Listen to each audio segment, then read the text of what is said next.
quando a gente olha assim esse panorama de números, aparentemente nos parece positivo, mas justamente eu queria entender com o Júlio o que é que está fazendo a Minerva cair tanto hoje. Qual foi a linha negativa? Qual foi o desconforto ali com Minerva?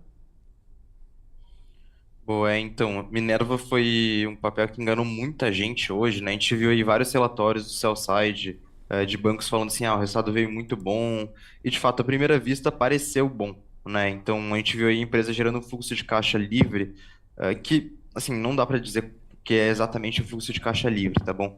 Mas, de acordo ali com, contabilmente, teoricamente foi, né? 2 bilhões e meio, que daria mais ou menos um terço do valor de mercado da empresa, né? Então imagina, em um trimestre a empresa gerando de caixa livre um terço do que ela vale na bolsa. Pô, muito bom, né? Todo mundo ficou comentando assim, o resultado foi positivo, a ação deve reagir bem hoje. Inclusive a gente aqui, quando a gente olhou por cima, inicialmente a gente achou que isso tinha sido bom, apesar de alguns pontos ela ter decepcionado um pouco que era estava nas estimativas do consenso, né?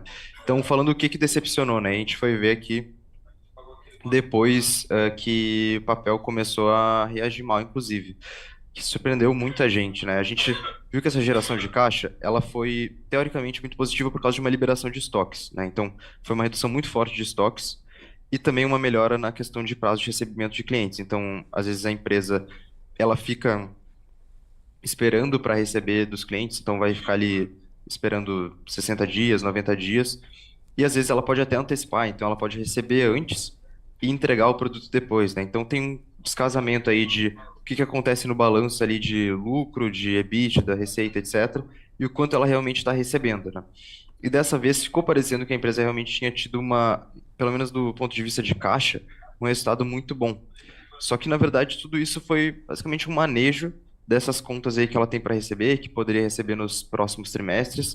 E, na verdade, não foi bem assim, né? Daí a gente vai olhar para as outras contas e de por que que isso aconteceu, né? Quando a gente olha para as outras partes aí, a gente viu que a margem bruta dela caiu. Então, a gente está vendo uma desaceleração aí, uma leve piora gradual do ciclo bovino no Brasil. No Brasil e na América do Sul inteira, tá? Então, na nossa região aqui, a gente está vendo que o ciclo foi muito bom nos últimos anos todos. Então, o preço do boi caiu. Isso daí traz uma margem maior para o frigorífico, né? Porque ele consegue comprar o boi do pecuarista e ele vai ali, faz o abate, né? Transforma em carne e daí vende essa carne por um preço. Mas quando o preço do boi começa a subir, a gente vê que o frigorífico ele tem que comprar um preço cada vez mais alto, mas não necessariamente as pessoas estão dispostas a ir no supermercado e pagar mais por essa carne, né? Então acaba apertando um pouco o frigorífico, que é o que tende a acontecer nos próximos anos com a Minerva. E o que que acontece, né? A Minerva ela passou por uma situação em que no final desse ciclo, quando o ciclo no Brasil estava piorando, estava chegando nesse fim do momento positivo, que foi há pouco tempo atrás, ela finalizou a compra das plantas da Marfrig, que eram plantas problemáticas, né? Que justamente por isso que a Marfrig resolveu vender para a Minerva. E com isso ela aumentou muito a dívida, né? Então ela aumentou muito a dívida no momento em que o ciclo ia piorar. Pareceu uma decisão muito ruim. A empresa teve que aumentar a capital para não ficar com uma dívida muito alta. E agora, o que que aconteceu, né? Justamente esse ajuste de caixa aí, de capital de giro, leva a dívida da empresa para 2,5 vezes, ou seja, é exatamente o ponto onde ela se torna permitida, pela política dela de dividendos, a pagar dividendos.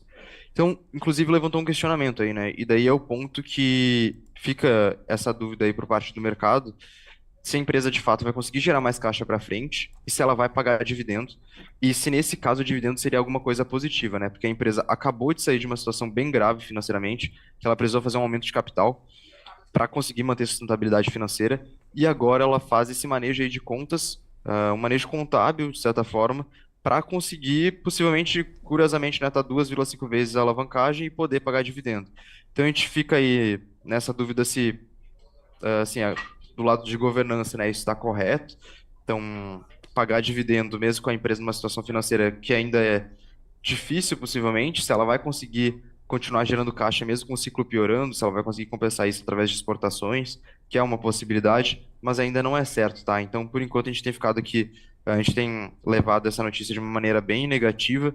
A gente tinha um call aqui ativo na casa de alta para o papel desde o começo do ano, então a gente pegou toda essa alta aí que foi muito boa nas ações da Minerva, a gente surfou quase tudo, mas hoje a gente deve encerrar, dado que esse anúncio aí foi bem, assim, uma notícia bem negativa, tá? Inspira bastante medo. Perfeito. E aí mostra que justamente nem toda notícia de dividendos realmente é tão positiva, né? A Minerva mostra isso.